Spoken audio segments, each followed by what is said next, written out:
Ji students, welcome to Simba Scholars. जी students, आज हम लेक्चर नंबर 1 स्टार्ट करेंगे, perceptives in pediatric nursing, pediatric subject का। ठीक है, सो लेट्स स्टार्ट। सबसे पहले इसके ऑब्जेक्टिव्स देख लेते हैं।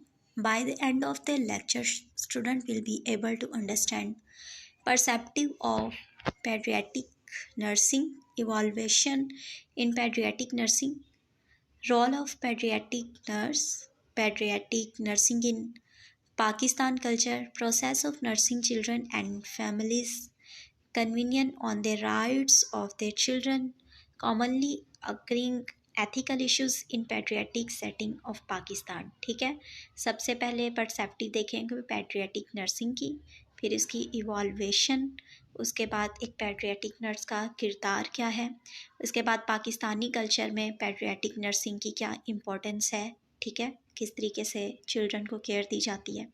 फिर है प्रोसेस देखेंगे नर्सिंग चिल्ड्रन एंड फैमिलीज़ के किस तरीके से प्रोसेस है कि चिल्ड्रन और फैमिलीज़ की एक नर्स जो है प्रोसेस करता है, यानी उनकी काउंसलिंग करता है, उन्हें केयर देता है। ठीक है, फिर कन्वीनियंट देखेंगे कि राइट्स क्या हैं चिल्ड्रन के, फिर कॉमनली अकरिंग एथिकल जो इश्यूज़ हैं पाकिस्तान में बच्चों की हेल्थ से लेकर एंड पे। ठीक है, so let's start. The evaluation of pediatric nurse as a specialty practice discipline. Specialized care for children was developed in response to profound social needs. ठीक है, prior to the 19th century, children needed for agrarian lifestyle के 19वीं century 19th century में बच्चों को ज़रूरत थी कि वो एक बहुत ज़्यादा पुअर लाइफस्टाइल से निकलकर एक अच्छे लाइफस्टाइल में डेवलप हो सके, यानी निकल सके, उनकी नशोनुमा हो सके ताकि जानों को बचाया जा सके। ठीक है, little to no understand of disease and illness, high childhood mortality, क्योंकि उस वक्त बच्चों की हेल्थ पे इतना ध्यान नहीं दिया जाता था, जदीद तरह की टेक्निक्स नहीं थी, जदीद किस्म का नर्स नहीं था, जदीद डॉक्टर्स नहीं थे, आगाही नहीं थी, इसलिए जो हाई चाइल्डहुड मोर्टेलिटी, यानी मोर्टेलिटी का मतलब है शराय अमवात, तो बच्चों की जो शराय अमवात थी, यानी बच्चों का डेथ रेट था, वो बहुत ज़्यादा था। नेक्स्ट है mid 19th century, the industrial revolution and major social. 19th century में क्या हुआ कि एक नुमाया इनकलाब आया, upheaval disturbance, population of major cities grew exponentially by 1840, 30% under the age of 10, public health was extremely poor, यानी उस वक्त में 1940 में 30% जो चिल्ड्रन थे, यानी 10 की दहाई में, वो एक्सट्रीमली पुअर थे। ठीक है, फैमिलीज़ पुअर थी। अब देखें, जहाँ पे जिस चीज़ की ज़्यादती होगी, वो कहते हैं ना excess of everything is bad, तो कोई ना कोई उसका बैड इफ़ेक्ट होता है। अगर एक फैमिली में बच्चे बहुत ज़्यादा हैं, अब उस घर का जो सरबराह है उसके पास इतने सोर्सेज नहीं है कि उन बच्चों को बेहतर तौर पे डेवलप कर सके, यानी उन्हें एक अच्छा लाइफस्टाइल दे सके, तो फिर कोई ना कोई डिफॉर्मेलिटी रह जाती है, यानी बच्चों के सेहत पर, बच्चों की ज़रूरियात पर ये चीज़ें असरअंदाज होती हैं। तो देखें, जितने कम बच्चे होंगे, यानी अपनी अप्रोच के मुताबिक उन्होंने अपना ख़ानदान डेवलप किया होगा कि एक है उनका बच्चा या 2 हैं, लेकिन उन्होंने उसके ज़िंदगी के लिए हर एक आसाइश रखी है ताकि वो उसे बेहतर लाइफस्टाइल दे सकें, तो वो अच्छे तरीके से ग्रो करेगा। जैसे कि कुछ इदारे ऐसे थे जहाँ पे ऑर्फन्स बच्चे रहते थे, जिनके पेरेंट्स मर जाते थे या फिर घर वाले छोड़ जाते थे भूख हड़ताल से कि हम इनकी परवरिश नहीं कर सकते। तो अब जब वहाँ पे इतने ज़्यादा बच्चे हो गए तो फिर डेफिनेटली वहाँ पर ज़राए जो हैं कम होंगे, तो ये सब बातें इन चीज़ों पर असरअंदाज होती हैं। ये देख सकते हैं कि पहले के ज़माने में रूरल एरियाज़, यानी जो गांव के लोग थे, देहात के लोग थे, उनका लाइफस्टाइल इस तरीके से था। आज के दौर से कंपेयर करें तो ज़्यादातर ऐसी चीज़ें नहीं हैं, जदीद तरीके की टेक्निक्स आ गई हैं, मशीनें आ गई हैं जो कि इंसान को अवेल करें। The evaluation of pediatric nursing as a specialty practice discipline students first slide में मैं आपको एक एमसीक्यूज बताना भूल गई हूँ 1840 में, ठीक है। तो वो एक एमसीक्यूज आपको आ सकता है, आप उसे नोट डाउन कर लीजिएगा। वर्किंग कंडीशन वर एब्स्ट्रीमल टेरिबल यानी खौफनाक थी। इन बच्चों के काम करने की जो कंडीशन थी, जो हालत थी, वो एब्सिमल यानी टेरिबल यानी खौफनाक थी, अच्छी नहीं थी। Children would go to work as young age 6 और 7। हाउसिंग वॉज सब स्टैंडर्ड के बच्चों को 6 साल की उम्र में या 7 साल की उम्र में काम पे जाना पड़ता था, और उनके जो हाउसिंग वॉज सब स्टैंडर्ड यानी उनके जो मकानात थे वो स्टैंडर्ड के नहीं थे। अब ये देखें, ये पिक्चर्स डायाग्राम आपको दिखाई जा रही है कि पहले का, ये राइट साइड पे देखें तो पहले का इंसान कैसे रहता था। उसके साथ ही देखिए एक और डायाग्राम दी गई है कि लोग झोंपड़ों में रहते हैं। आज भी अगरचे पाकिस्तान में या फिर ऐसे दीगर ममालिक होंगे जहाँ पे ये रेट बहुत ज़्यादा है कि पुअर तिबके जो है वो रहते हैं, और उनका यही लाइफस्टाइल है, जैसे कि जिन्हें झुग्गी टाइप कहते हैं। कि देखें, अब ये पानी आ जाएगा, बारिश आ जाएगी तो डेफिनेटली इनका घर तैरती हो जाएगा। तो इनके पास देखें प्रॉपर यानी चीज़ें नहीं हैं, ना स्टेबल कोई किचन है, ना रहने का तरीका सलीका है, ना ही सैनिटरी का सिस्टम। तो ये सब चीज़ें डायग्राम दिए गए हैं आपकी बेहतर समझने के लिए। History of paediatrics in Pakistan, history जो है ना बहुत ज़रूरी है। यहाँ पर काफ़ी एमसीक्यूज़ बनेंगे, मैं आपको बताती जाऊँगी, पॉइंट आउट करवाती जाऊँगी, और आप साथ साथ नोट डाउन करते जाइएगा, ठीक है। In 1947 there was no speciality of paediatrics in either Pakistan और India, and general medicine incorporated every speciality. कि 1947 में ऐसा था कि पेडियाट्रिक्स की स्पेशलिटी नहीं थी, ठीक है, पाकिस्तान में और इंडिया में। और क्या है कि जनरल मेडिसिन यानी उनके बचाव के लिए जो मेडिसिन्स थी वो इनकॉर्पोरेटेड थी एवरी स्पेशलिटी यानी कि ना मुकम्मल थी, यानी उनकी ज़रूरत के मुताबिक ना काफ़ी थी। In this atmosphere doctor S.M.K. Wasti started the first children out patient department.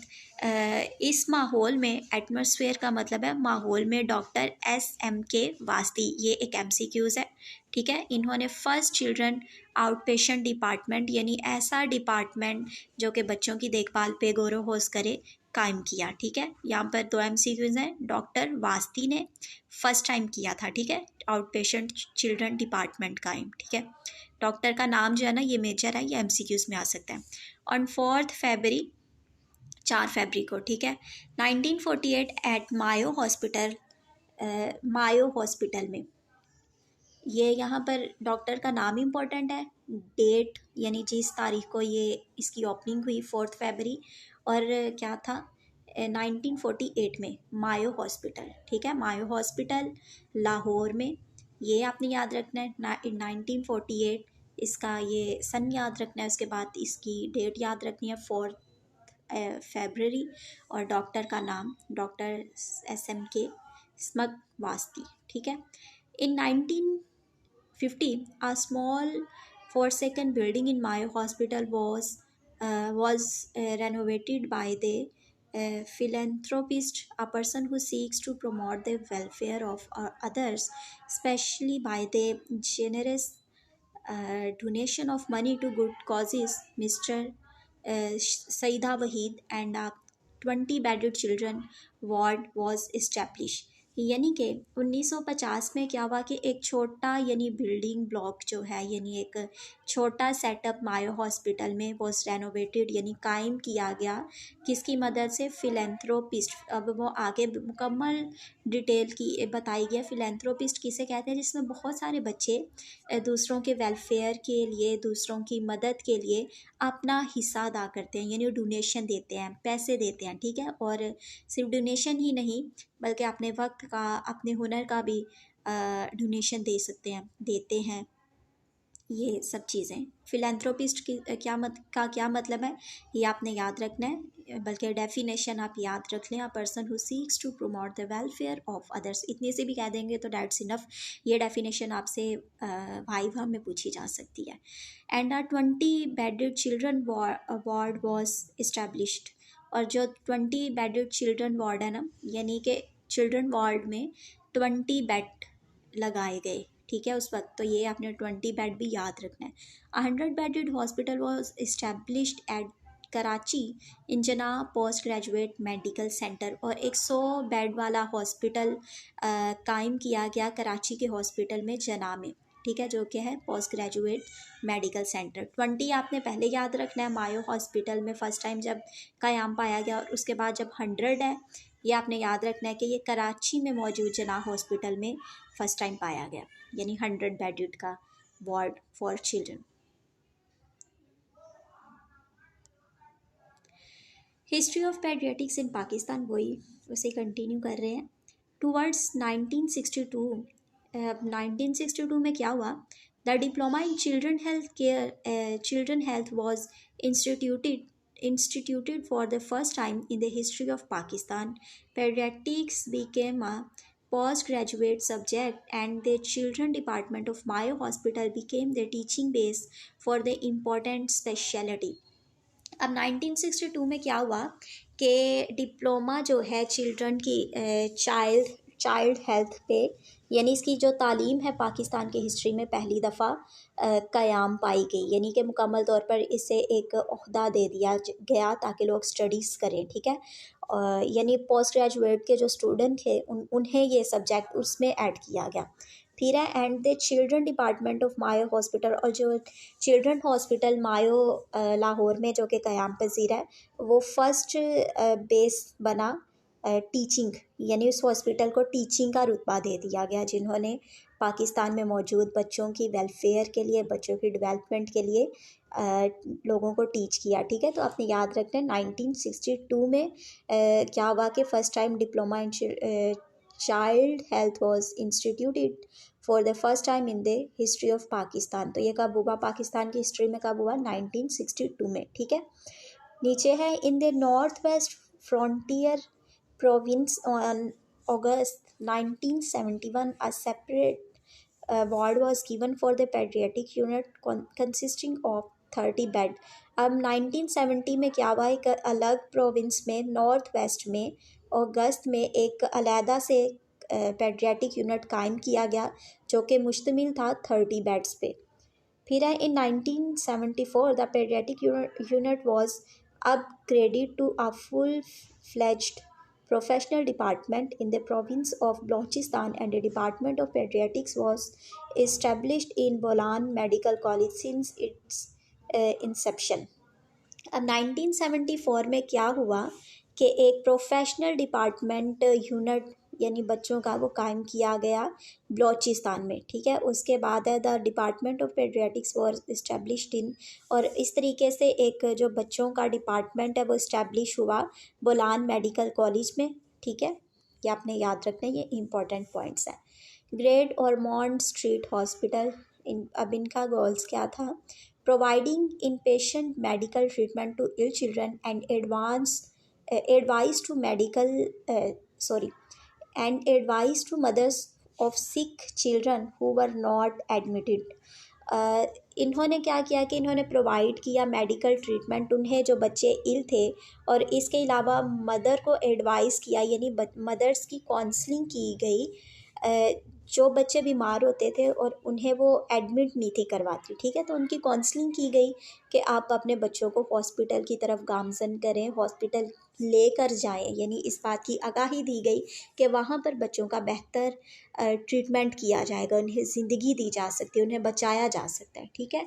Promoting the advancement of medical science, यानी मेडिकल साइंस को इसने प्रमोट किया है। Employing as the school for the education and training of women in the special duties of children's nursing, यानी इन्होंने school कायम किए हैं और वुमेंस को स्पेशल तरह की ट्रेनिंग्स दी है ताकि एक बच्चों की जो हेल्थ है उस पर काम किया जाए और उनकी ज़िंदगियाँ बचाई जा सके। ये एक सरसरी तौर पर ऐसे ही आपको बताया कि इस इंस्टीट्यूट ने क्या किया है। फिर है the instruction of young women in the care and management of sick children sets the pattern of development in sick children's nursing for the next 100 years see west. यानी कि अगले 100 years में के लिए ये मैनेजमेंट तश्कील दी गई। The instruction of young women यानी नौजवान ख़वातीन को ये इंस्ट्रक्ट किया गया, उन्हें तालीम दी गई इन the care and management of sick children यानी बच्चों की देखभाल और बच्चों की मैनेजमेंट में, यानी जो कि सिक हैं, बीमार चिल्ड्रन हैं। And pattern of development in sick children's और एक बीमार बच्चे की नशो नुमा में कैसे उसकी मदद की जाती है, उसे कैसे सेहत की तरफ लाया जा सकता है। Nursing for the next 100 years see west के अगले 100 सालों में हम अपने बच्चों को बचा सकें। कि उन्होंने वुमेंस को यानी यंग नौजवान लड़कियों को इस बात से आगाह किया कि बच्चों की सेहत पर काम करना कितना ज़रूरी है, उन्हें बचाना, ताकि आइंदा 100 सालों में हम अपने बच्चों को बचा सकें। Sick children require special nursing. Sick childrens nurses require special training यानी कि जो सिक बच्चे हैं उन्हें एक स्पेशल तरह की ट्रेनिंग की ज़रूरत होती है। और चिल्ड्रंस केयर यानी वो नर्सेज जो कि सिक बच्चों की तीमारदारी करती हैं, उनके लिए रिक्वायर है स्पेशल तरह की ट्रेनिंग। ठीक है, देखिए अब एक नर्स है, कहते हैं कि वो औरत जो खुद एक मदर बनने के प्रोसेस से नहीं गुजरी, उसे एक माँ के जज्बे का नहीं पता, माँ की तकलीफ़ का नहीं पता। ठीक है, माँ होना किसे कहते हैं। तो एज़ वेल एक अनमेरिड गर्ल है, तो वो बच्चों के साथ काम कर रही है, तो उसके अंदर वो जज्बा नहीं है। इस तरीके से यंग गर्ल्स को आगाही दी जाती है, उन्हें स्टडीज़ करवाई जाती हैं ताकि वो इन चीज़ों को समझे, ताकि बच्चों की बेहतर नशोनुमा में, उनके ट्रीटमेंट में वो मावन साबित हो सके। मावन यानी अच्छी बेहतरीन कारकर्दगी दिखा सके। She insisted that her nurses keep the child well amused by occupations and interest miss words superintendent यानी कि जिससे उन्हें स्पेशल तरह की इंस्ट्रक्शन दी गई, उन्हें इंसिस्ट किया गया कि वो काम करें और उस तरीके से करें कि बच्चे जो हैं वो स्माइल करें, बच्चे खुश हों। कहते हैं कि ज़्यादातर ट्रीटमेंट इंसान के पास ही होता है कि अगर हम हिम्मत करते हैं, हिम्मत नहीं हारते और ख़ुद पे काम करते हैं, खुश रहने की कोशिश करते हैं, तो 90% जो बीमारी है वो वहीं पर किल हो जाती है। Whatever you do, do not have children's wards in a general hospital, but mix them up with the adults for where adults are mixed with them. And the woman in the next bed, if the patients are curiously disturb, distributed, often becomes the child's best protector and nurse. कह रहे हैं कि आप कुछ भी करें, whatever you do not have children's ward in a general hospital के general hospital में बच्चों का अलग से वार्ड नहीं है। अगर वो बड़ों के साथ मिक्स रहेंगे तो ये है कि उसकी बेहतर तौर पे नशोनुमा हो सकती है। But mix them up with the adults for where adults are mixed with them यानी उन्हें वहाँ पर रखा जाए, उनकी वहाँ पर तमादारी की जाए जहाँ पे अडल्ट्स उन्हें देख सकें और वो अडल्ट्स के साथ घुल मिल जाएँ। The women in the next bed if the patients are judiciously के अगले बेड पर जो मौजूद नर्स है वो उसे यानी अनकम्फर्टेबल ना हो। Distributed often becomes a child's best protector and nurse यानी कि एक जो औरत है उसकी हिफाजत कर रही है, उसे केयर दे रही है, वो उसकी बेस्ट प्रोटेक्टर हो सकती है, एक बेहतरीन तरह की नर्स हो सकती है। बिटर रियलिटीज़, बिटर से मुराद है कड़वी और रियलिटी से मुराद है सच्चाइयाँ यानी कड़वी सच्चाइयाँ। Burden of disease in children of South Asia, South Asia में अब क्या है देखते हैं। Infections are major cause of death in South Asia. South Asia में जो इन्फेक्शन है ये सबसे मेजर कॉज था बच्चों के डेथ में, बच्चों के डेथ रेट में, ठीक है। तो यहाँ पर एक इम्पॉर्टेंट MCQs है कि एशिया में यानी साउथ एशिया आपने याद रखना है। साउथ एशिया में डेथ रेट का कॉज क्या था, तो आपने आइडेंटिफाई करना है इन्फेक्शन, ठीक है। India is the second largest population with AIDS and HIV in the world. जो इंडिया है वो सेकंड बड़ा मुल्क है जिसमें एड्स और HIV के केसेस जो है ना सबसे ज़्यादा पाए जाते हैं। ये सेकंड बड़ी पॉपुलेशन जो वो इंडिया में पाई जाती है, ठीक है। Of the overall burden of deaths due to infection, out of the 63% are children under 5, के बच्चों का डेथ रेट बहुत ज़्यादा था इन्फेक्शन की वजह से। और 63% में यही होता था कि 5 जो बच्चे हैं ना वो मर जाते हैं। तो देखें डेथ रेट कितना ज़्यादा है कि 5 आपकी जो नस्लें हैं, जनरेशन्स हैं, एक बच्चा जो कि 60, एक हॉस्पिटल में 60 की तादाद में बच्चे पैदा हो रहे हैं, उनमें से 5 बच्चे मर जाते हैं हर रोज़। तो ये एक बिग लॉस है एक कंट्री के लिए। 60% children under 5 years of age are suffering from stunting, यानी कि 60% बच्चे जो है ना 5 साल की उम्र में सफ़र कर रहे हैं स्टंटिंग में, यानी कि वो स्टंट कर रहे हैं, यानी डिफरेंट तरह की गेम्स में इन्वॉल्व हो रहे हैं। 5% children die due to malaria in South Asia, 5% बच्चे जो हैं वो साउथ एशिया में मर जाते हैं मलेरिया की वजह से, ठीक है। तो ये याद रखना है कि साउथ एशिया में कितने परसेंट बच्चे मर जाते हैं, 5% बच्चे मलेरिया से मर जाते हैं, ठीक है। ये भी इंपॉर्टेंट MCQs है। Stunt, percent of children under 5 years who have a height for age below 5 years के जो बच्चे हैं वो ऐसे हैं कि जिनकी एज जो है यानी उनका जो कद है उनकी अपनी एज से थोड़ा कम है। तो ये इसी वजह से कि इनकॉर्पोरेटेड जब डोज है उनके मुकम्मल तौर पर ट्रीटमेंट नहीं किया जाएगा, तो यही नताइज होते हैं। Stunt, percent of children under 5 years who have a height for age below, alright। Underweight, percent of children under 5 years who have a height for age below, फिर वही बात है। Total of 146 million children under 5 years are underweight, यानी कि 146 million children जो है वो 5 साल की उम्र के अंदर अंडरवेट है, ठीक है। Nearly half live in just 3 countries, India, Bangladesh and Pakistan, के ज़्यादातर बच्चे जो हैं यानी वो अपनी हाफ उम्र में दुनिया से चल बसते हैं। और इनमें टॉप कंट्रीज़ हैं इंडिया, बांग्लादेश एंड पाकिस्तान। अब ये 3 कंट्रीज़ जो है ना आपने याद रखनी है, ये MCQs में आ सकती है कि ऐसी कौन सी 3 कंट्रीज़ हैं जहाँ पर नियरली हाफ लाइफ जो होती हैं वो पाई जाती हैं, यानी बच्चों में शरह अमवात यानी मोर्टेलिटी की का रेट जो है वो ज़्यादा है। तो आपने याद रखना है India, Bangladesh and Pakistan. Facts about Pakistan के बारे में क्या फैक्ट्स हैं। 70% children under 5 die every year, 70% जो बच्चे हैं वो 5 साल की उम्र के अंदर मर जाते हैं हर साल में, ठीक है, पाकिस्तान में। Injuries the leading killer over age 1 year, ठीक है।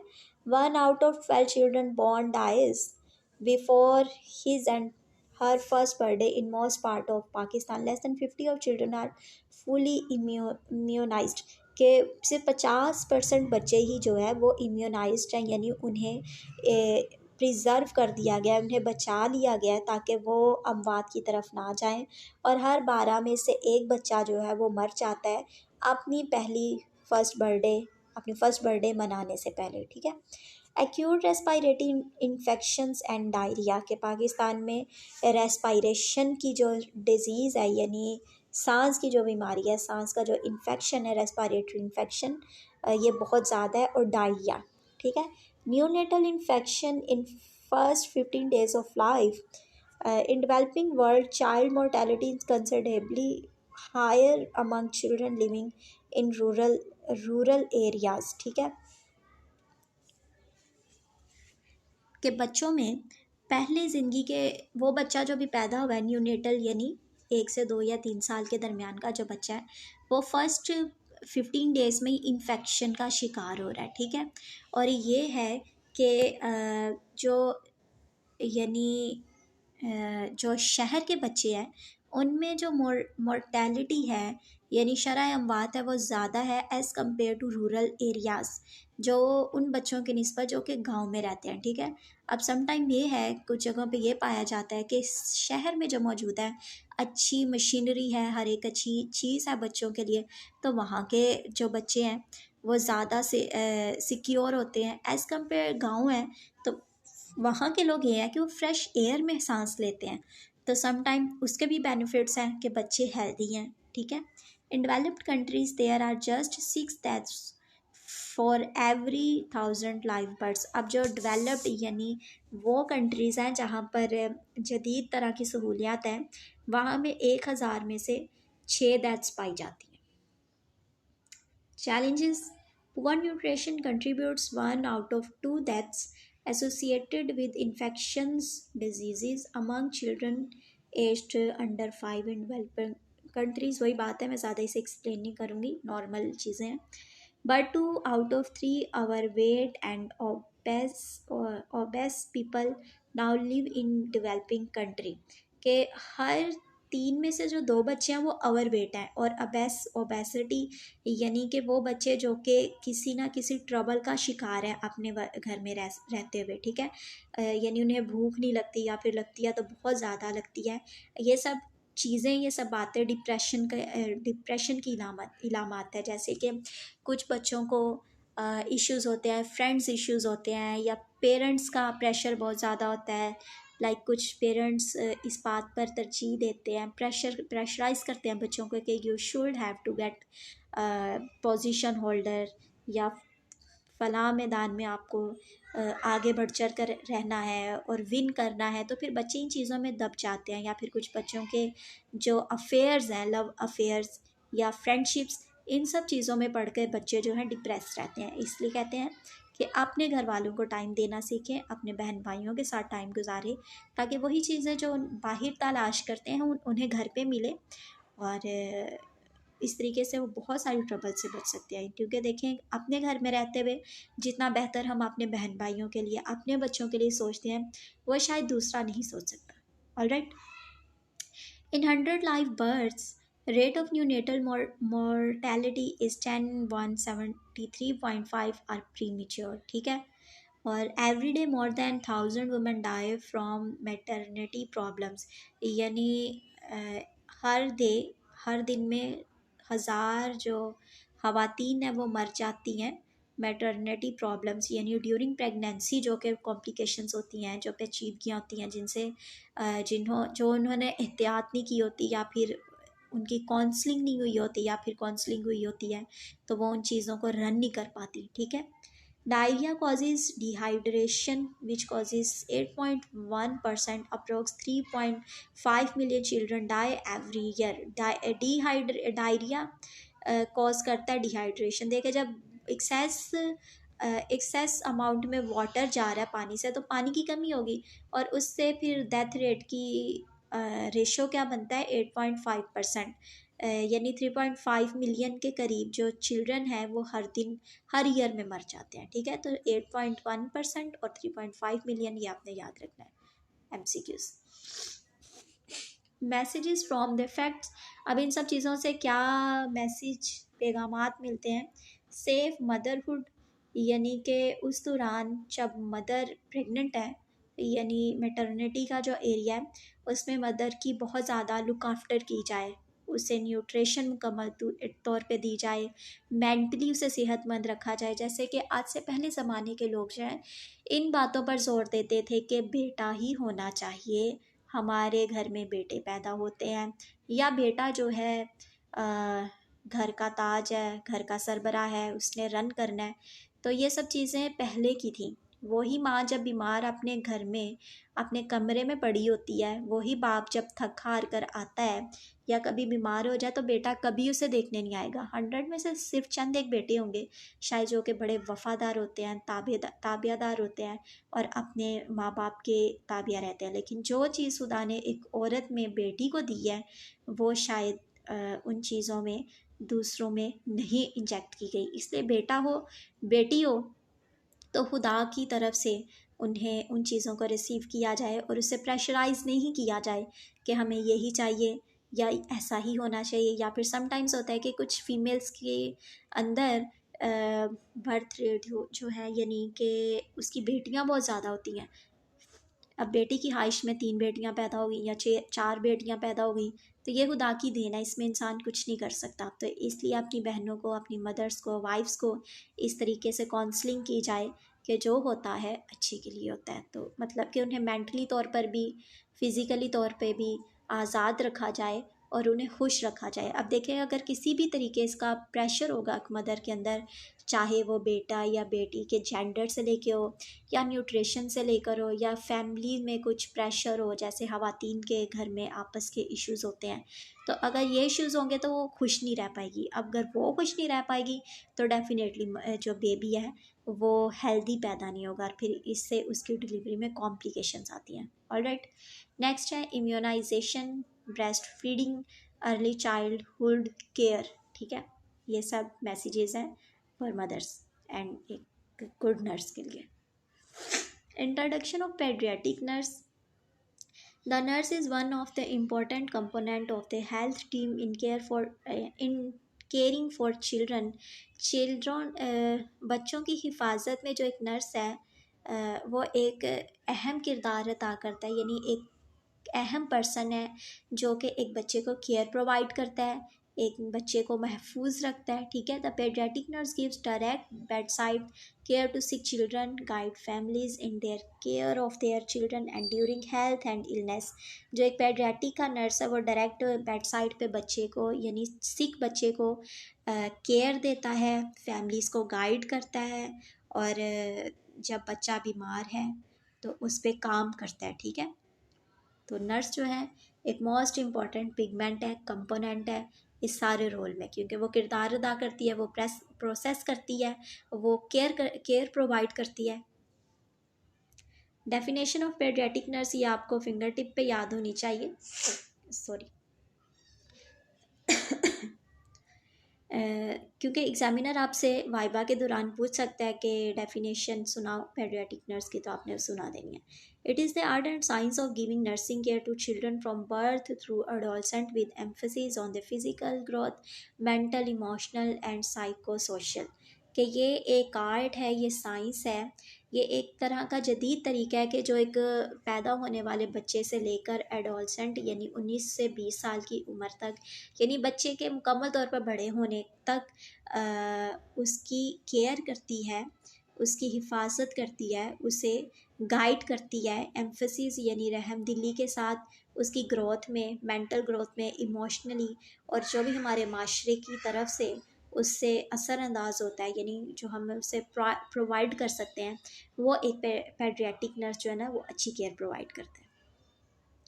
इन्फेंट मोर्टेलिटी, इन्फेंट यानी बच्चों की जो शरह बात है, the infant mortality rate is the number of deaths during the first year of life पर 1000 लाइव बर्थ्स। यानी जो इन्फेंट की मोर्टेलिटी रेट है, इसे क्या कहा जाता है कि ये डेथ इशू है, जो कि फर्स्ट ईयर ऑफ लाइफ पर 1000 लाइव बर्थ्स के हर 1000 में से पैदा होने वाला इंसान, एक जो बच्चा है वो पहले साल में मर जाता है। ठीक है, infant mortality, neonatal mortality 28 days of life. ठीक है, and post new months. Leading causes of infant mortality in developed country, all races, all causes, congenital एनोमेलिस, यानी कुछ लोगों को, कुछ बच्चों को पैदाइशी तौर पर कुछ अबनॉर्मेलिटीज़ होती हैं। ठीक है, disorders related to short gestation, यानी बच्चों के छोटे कद से लेकर जो डिसऑर्डर्स हैं, जो मसले हैं, और है सडन इन्फेंट डेथ सिंड्रोम, कई कुछ ऐसी बीमारियां होती हैं, परेशानियां होती हैं जिससे सडन यानी अचानक तौर पे बच्चे की डेथ हो जाती है। मैटरनल कॉम्प्लिकेशंस ड्यूरिंग प्रेगनेंसी, यानी कि एक प्रेगनेंसी के दौरान मदर को जो कॉम्प्लिकेशंस होती हैं। फिर है रेस्पिरेटरी डिस्ट्रेस सिंड्रोम, और ये रेस्पिरेटरी की भी सिंड्रोम डिस्ट्रेस सिंड्रोम की वजह से हो सकता है। Accidents are the most leading cause, यानी एक्सीडेंट्स की वजह से भी जो है बच्चों की शरह अमवात में इजाफा हो रहा है। और आगे इन्होंने हाईलाइट किया है कि एक्सीडेंट्स जो है मोस्ट लीडिंग कॉजेज़ है कि ये सबसे बड़ा कॉज है जिस वजह से बच्चे मर जाते हैं। ठीक है, bacterial sepsis of new born, यानी कि बैक्टीरिया की जो मुकम्मल तौर पर उन्हें किल करने की टेक्निक है वो यूज़ नहीं की जाती है। लेट्स सपोज प्रेगनेंसी के दौरान यानी डिलीवरी के दौरान जिन इंस्ट्रूमेंट्स को यूज़ किया जाता है मदर के ऊपर वो मुकम्मल तौर पर सेप्सिस नहीं हुए थे, यानी कि स्टेराइल नहीं होते। कि देखें, एक पे यूज़ किया है, अब उनको अच्छे तरीके से वो क्लीन नहीं हुए, बैक्टीरिया को किल नहीं किया गया, तो दूसरी पर भी यूज़ कर देंगे तो इससे क्या हो सकता है, मदर और जो बेबी है वो दोनों अफेक्टेड हो सकते हैं। डिजीज़ ऑफ सर्कुलेटरी डिसऑर्डर्स, यानी वो डिजीज़ जो कि सर्कुलर करते हैं एक से दूसरे में, दूसरे से तीसरे में। Intrauterine hypoxia and birth asphyxia. ठीक है, acute lower respiratory infection, diarrhoeal disease, malnutrition disease, congenital accidents, ये सब वही चीज़ें जो मैंने आपको पहले बताई हैं। फिर है the role of paediatric nurse, therapeutic relationship. ये देख सकते हैं कि जब एक थेरेपी दी जाए बच्चे के साथ तो कुछ ऐसी टेक्निक्स इस्तेमाल की जाएँ कि बच्चा जॉय फील करे। क्योंकि देखें, ज़्यादातर ये होता है कि बच्चे को हाथ लगाते ही कुछ सेंसेस भी बच्चों की भी काम करती हैं जो कि खुदा की तरफ से ऑलरेडी उन्हें दी गई है और वो महसूस करते हैं और वो रन करते हैं। तो हमारा जो बच्चों के ऊपर इम्पैक्ट है वो बड़ा रहमदराना होना चाहिए, रहम वाला होना चाहिए, मोहब्बत भरा होना चाहिए। और हमारा जो टच है बच्चों को करने का, यानी बच्चों को गोद में लेने का या फिर उन पे जो प्रोसेस हमने करना है, तो उसमें हमारी बड़ी फ्रेंडशिप, एक घर वाला माहौल, लाइक एम्पैथी के साथ उसके साथ बच्चे के साथ हमने अपना राब्ता कायम करना है। Family advocacy caring. ठीक है, disease prevention and health prevention, यानी नर्स जो करता है वो प्रिवेंट करता है, बच्चे को बीमारी से बचाता है, प्रिवेंट कर देता है कि बच्चा बीमार ना, और फिर उसको हेल्थ प्रमोशन यानी हेल्थ को बढ़ावा देता है ताकि बच्चा सेहतमंद रहे। माँ बाप को यानी ऐसी काउंसलिंग करता है कि बच्चों के लिए एहतियाती तदाबीर की जाए ताकि बच्चे सेहतमंद रहें। हेल्थ टीचिंग, यानी हेल्थ से मुतालिक टीचिंग करती हैं, गाइड करती हैं। स्पोर्ट काउंसलिंग, वही बातें हैं जो मैंने पहले बता चुकी हूँ। फिर है restorative role, coordination, research to apply research findings to their practice, health care planning and political और legislative level and ethical decision making. Family centred care approach, अब इसमें क्या, family centred care is the best understood by explaining the elements of this care that work together to move an individual और an institution toward providing a family centred approach. जो family है ना, ये एक centred point है, यानी कि family के थ्रू हम उन्हें अच्छे तरीके से गाइड कर सकते हैं। अब एक नर्स और एक फैमिली मिलकर बच्चे पर काम करेंगे, या फिर फैमिली मिलकर एक जो मैटरनल वूमेन है उस पर काम करेंगे, उसकी सेहत के लिए उसकी हेल्थ को प्रमोट करेंगे, प्रिवेंट करेंगे, तो फैमिली जो है ना एक बहुत ज़्यादा इम्पॉर्टेंट पिगमेंट है। These elements recognize each family's uniqueness and explain the influence of their family as a constant in their child's life। वही बात है जो मैंने आपको ऑलरेडी बता दिया। Parent education, one of the crucial roles that pediatric nurses should undertake with their child according to his age and his family members. The nurse has many opportunities in providing health education to parents and for children। यानी बताया जा रहा है कि माँ बाप को समझाना जो है ना वो एक क्रूशियल रोल है, यानी मुश्किल रोल है। अब देखें कि मुल्क भर में बच्चों की बचाव के लिए, ताकि बच्चे माजूर नहीं हो, तो जगह ब जगह लोगों ने यानी गवर्नमेंट ने इदारे कायम किए हैं ताकि जो वहाँ पे टीम्स जो है ना तश्कील दी जाए और वो घर डोर टू डोर जाके बच्चों को पोलियो के कतरे पिलाएं ताकि बच्चों को माजूरी से बचाया जा सके। अब कुछ लोग, कुछ पेरेंट्स, कुछ फैमिलीज़ ऐसी होती हैं जो इन चीज़ों से अवेल नहीं करते, अपने बच्चों को पिलाते नहीं हैं, वो यकीन नहीं करते।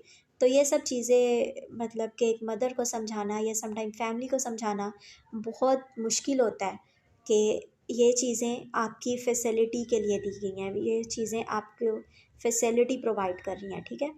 लेकिन एक नर्स के अंदर ये काबिलियत होनी चाहिए कि जगह ब जगह या जहाँ भी हो सके वो अपना किरदार अदा करने में कभी कसर ना छोड़े, कमी ना छोड़े, और हर एक तरीके से ये गाइड करें मदर्स को, फादर्स को, फैमिलीज़ को, कि अपने बच्चों की हेल्थ पर ध्यान दें, ठीक है। The nurse has many opportunities in providing health education to parents and for children.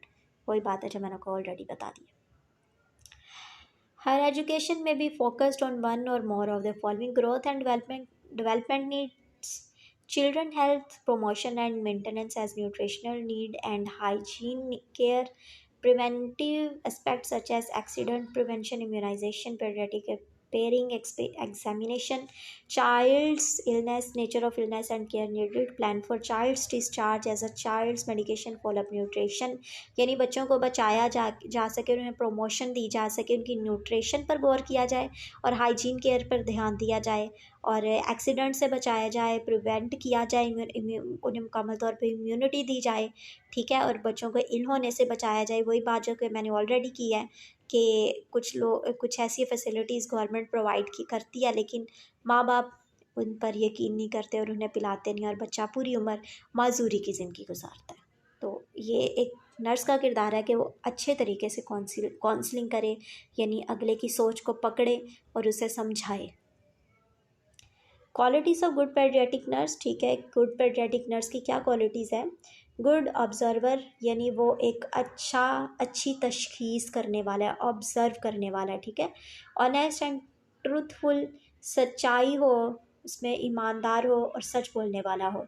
Sympathetic हो, काइंड हो, पेशेंट एंड चेयरफुल हो, यानी उसके साथ उसमें खुश मिजाजी से बातचीत करने वाला हो। Love to work with children, यानी उसे बच्चों के साथ काम करने में मज़ा आए, उससे प्यार हो, मोहब्बत हो बच्चों के साथ करने में, वर्क करने में, बच्चों को केयर देने में। ये नहीं कुछ ऐसी गर्ल्स होती हैं जिन्हें बच्चे अच्छे ही नहीं लगते, तो देखिए एक ऐसी नर्स, एक ऐसा पर्सन चिल्ड्रंस की वार्ड में कैसे काम कर सकता है। फिर है इंटरेस्टेड इन फैमिली केयर, और एक अच्छा नर्स जो है वो इंटरेस्टेड हो के बच्चे की जो फैमिली है उसकी केयर पर भी वो फोकस करे और उन्हें गाइड करने में।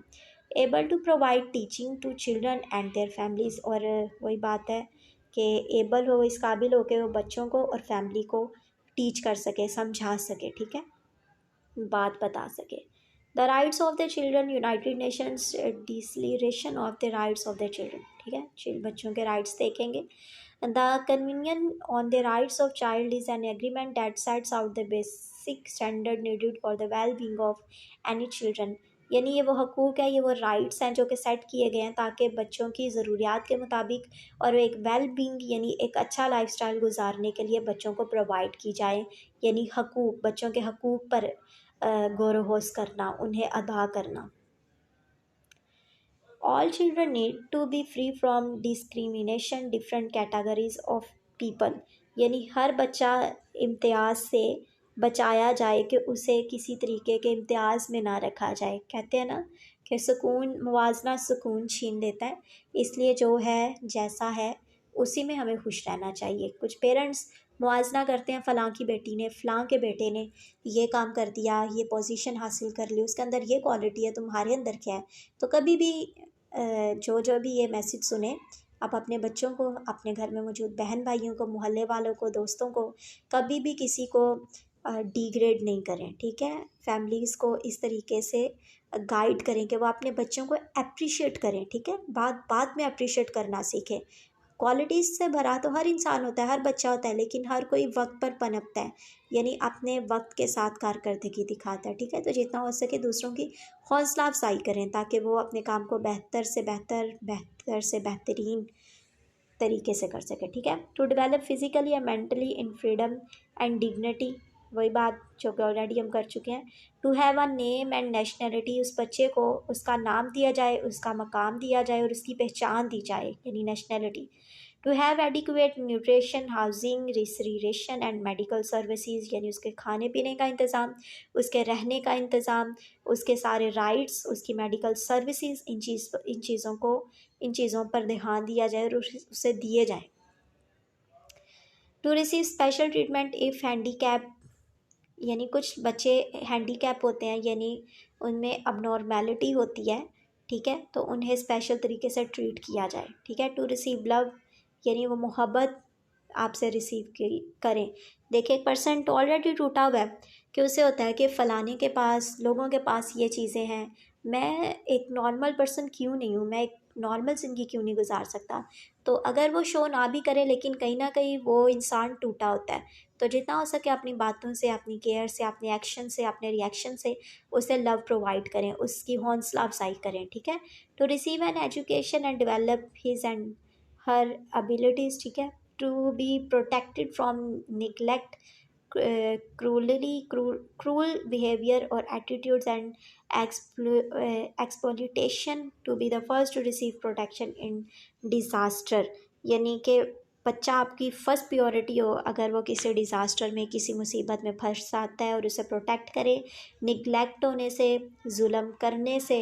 यानी कुछ लोग मार अपने बच्चों को, कुछ स्कूल्स में ऐसे टीचर्स होते हैं जो, या फिर पेरेंट्स होते हैं घर में, ख़ास तौर पर मदर, तो मार नहीं प्यार, यानी आपके अल्फाजों में, आपकी आंखों में इतना यानी वो डर, ये वो चीज़ होनी चाहिए कि आप देखें ही, या तो आपकी आवाज़ से ही बच्चा डर जाए और वो कभी कोई गलत काम ना करे, लेकिन आपकी बातों में एम्पैथी होनी चाहिए, सिंपैथी होनी चाहिए, ठीक है, ताकि बच्चों को ज़्यादा तशद्दुद ना किया जाए। कुछ बच्चे बहुत ज़्यादा मार खाने से बिगड़ जाते हैं। तो जितना अच्छा हम इंसान होने के नाते खुदा ने हमारे अशरफ अल मखलूक़ात बनाया है, यानी उसने हर एक चीज़, हमारी हर एक क्वालिटी हमें प्रोवाइड की है, तो हम अपने अल्फाजों से, अपने हाथों से बच्चों के साथ अच्छा बिहेवियर रखें। ओके स्टूडेंट्स, ये रेफरेंस है, तो अगर हमारी वीडियो से कुछ भी आपको सीखने को मिला हो तो अपना फीडबैक देना नहीं भूलिएगा, ठीक है, कि हमें पता चलता है कि आया हमारी वीडियो से आपको कुछ हासिल भी हो रहा है कि नहीं। So thank you very much.